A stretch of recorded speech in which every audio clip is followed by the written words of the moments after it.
I'm fascinated by your conversion story.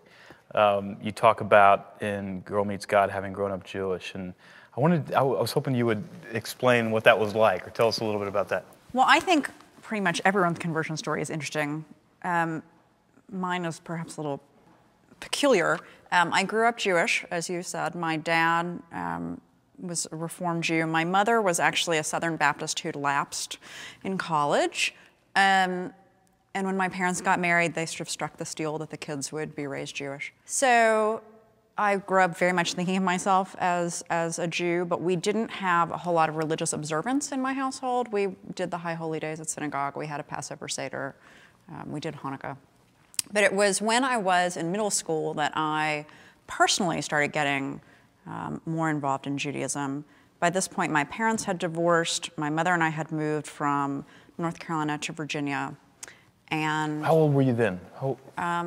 I was going into 6th grade when we moved. Okay. So around that time, I started attending the local synagogue. And the synagogue in Charlottesville is just this amazing, amazing community. And part of the reason that it's amazing is that at that time it was the only synagogue around for about 60 miles. So if you wanted to pray in Hebrew, this was the place you went to do it, and you figured out how to do that with lots of other people who might have very different Jewish backgrounds. So after I became a Christian, I heard Christians use this phrase, spiritual formation, and I hadn't heard that phrase before. I didn't really know what that meant. But eventually I began to sort of understand what that meant, and I began to see that my own spiritual formation had largely happened in this Jewish community in Charlottesville. And I don't have a dateable 10:03 in the morning on January 2nd conversion narrative, and I know that a lot of people, including Paul, have those kind of dateable, dramatic stories. I suppose if you forced me to give you a date for when I became a Christian, I could tell you when I was baptized, but while that is a very important event in my understanding. That's not, you don't see that as that was your date of conversion. Yeah, I pretty much have like a 4 years of conversion. I mean, I think that I'm still becoming a Christian, right? Yeah. I mean, I think the process of conversion is a lifelong process in some sense, and God is continually in the business of making us Christians, right? What were the spiritual disciplines like in your the Jewish tradition? I mean, what did you guys do that because I know you began to miss some of that. As you became a Christian, it was much more, it was less tangible, your actual actions. What were they like in your Jewish upbringing? Where there's this old sort of cliche that Christianity is a religion of belief and Judaism is a religion of practice. And that's enormously oversimplified, but there's a small amount of truth in it. And I think the small piece of truth is that in Judaism, what you believe on a given day is not what defines you as a faithful member of the Jewish community. What defines your faithfulness is whether on a daily basis you perform the commandments that God has instructed Jews to do, right? So in my own life, I think the two probably most formative practices were Sabbath keeping and then daily prayer from a set liturgy.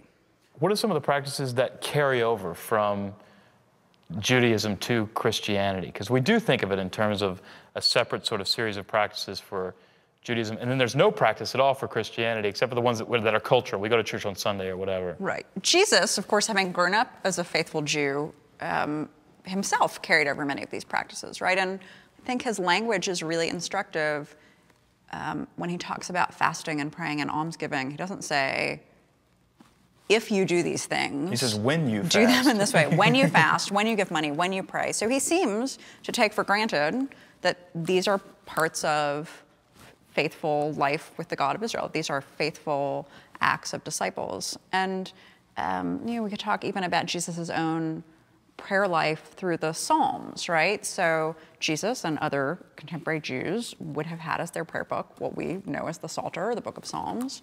And those were prayers that Jesus and his contemporaries would have repeated all the time. Jesus, he practiced spiritual disciplines. Absolutely. I mean, which is fascinating because he is God, and yet he is Is he mirroring, or is his incarnation reaching out to God and interacting with God through the practices that are available to us? Well, complicated theological question. It is, but I think the answer has to do with the theological term you used in the question, right, which is incarnation. It's a very odd piece of church history that we've come to this place where people think that Christianity is just something you believe and not something you do with your body and with your life, because Christianity is about the God who did, the God who became incarnate. And so Jesus, both during his life on earth, modeled some of these practices for us, but also in a sort of a grander sense, the whole narrative of the incarnation is a narrative about letting the whole of everything be caught up into this dance that we do with God, our bodies and the whole of creation and the whole of the way that we interact with creation. So it's in a sense quite ironic that we're left with this sort of kind of false stereotype that says Christianity is just something you do with your head, or just something you do with your heart, or it's just spiritualized. There's a number of spiritual practices that we don't actually think of as spiritual practices, but that's exactly what they are. They are spiritual disciplines. Getting up and having your, when I was a kid, you talked about getting up and having your quiet time, right, with God. What's a spiritual discipline that we've taken out of the category of spiritual discipline and just called it, living as a Christian or something like that, or we put it in relational kind of paradigms? What are the practices that we're doing, many of us, that we don't think of as spiritual practices? I think that's absolutely right. I mean, I think particularly evangelicals, Protestants, anyone sort of living after the Reformation has some hesitance about sort of the language of spiritual practice, or the language of spiritual discipline. But if you actually were to step back, pretend you were, from Mars or something, and we're just observing a Christian living her life for a week, you would see, ideally, all sorts of things that are spiritual practices in theory, right? So anytime someone has a routine of prayer or a habit of prayer, that is a spiritual practice. Some people will call that quiet time, or whether it's individual or group Bible study. Fellowship, any meal that you have, regularly with people after church, that's a spiritual practice of feasting and fellowship.